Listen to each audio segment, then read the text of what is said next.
बहुत बहुत पहले सतयुग और त्रेता युग के बीच के एक समय में धरती पर गंधर्वपुरी नाम का एक शक्तिशाली राज्य हुआ करता था। इस राज्य पर राजा कर्ण का शासन था, जो अपनी प्रजा के लिए एक पिता समान थे।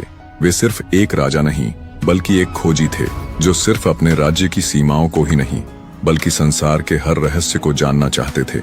एक बार राजा कर्ण घोड़े पर सवार हो शिकार के लिए निकल गए। बहुत समय तक इधर उधर शिकार करने के बाद भी उन्हें कुछ भी न मिला और वे एक घने और अपरिचित जंगल में जा पहुंचे। यह जंगल इतना घना था कि सूरज की रोशनी भी मुश्किल से जमीन तक पहुंच पाती थी।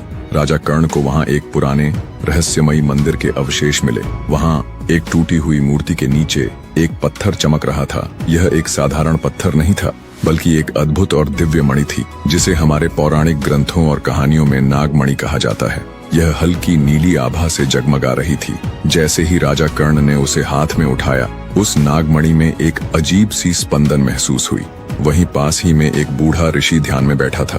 कर्ण ने उन्हें प्रणाम किया और कहा, ऋषिवर, आप तो सर्वज्ञानी हैं, कृपा करके मुझे इस मणि के बारे में विस्तार से बताएं। तभी ऋषि ने आंखें खोलकर कहा, हे राजन, यह जो आपके हाथ में है ये कोई साधारण मणि नहीं है। यह नागलोक के राजा की मणि है। इसमें इतनी सारी शक्तियां हैं जिनका कोई तोड़ ही नहीं। अगर कोई व्यक्ति इसे ले अनंत जल से भरे विशाल समुद्र में एक बार को चला जाए तो इसके प्रभाव से पानी उसको छू भी ना पाएगा। और इतना ही नहीं, ये समुद्र को 2 हिस्सों में बांटकर उसे जाने के लिए पथ प्रदान कर सकती है।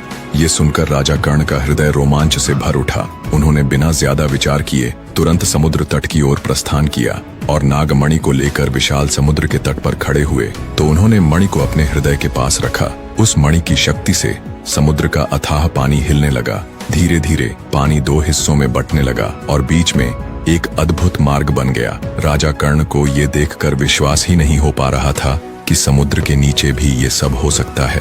अब राजा कर्ण उस मार्ग पर चलते गए। काफी दूर जाने के बाद उन्हें देखने को मिला कि एक विशाल गुफा है और उस गुफा से निरंतर नीले प्रकाश की रोशनी प्रस्फुटित हो रही है। राजा कर्ण उस गुफा के पास गए और उसके अंदर जाने का निश्चय किया और चल पड़े। एक अज्ञात राह पर बहुत समय उपरांत उन्हें एक दिव्य एवं विशाल महल दिखा, जिस पर 2 बड़े बड़े नागों की मूर्तियां खुदी हुई थीं। यह कुछ और नहीं बल्कि नागलोक का प्रवेश द्वार था।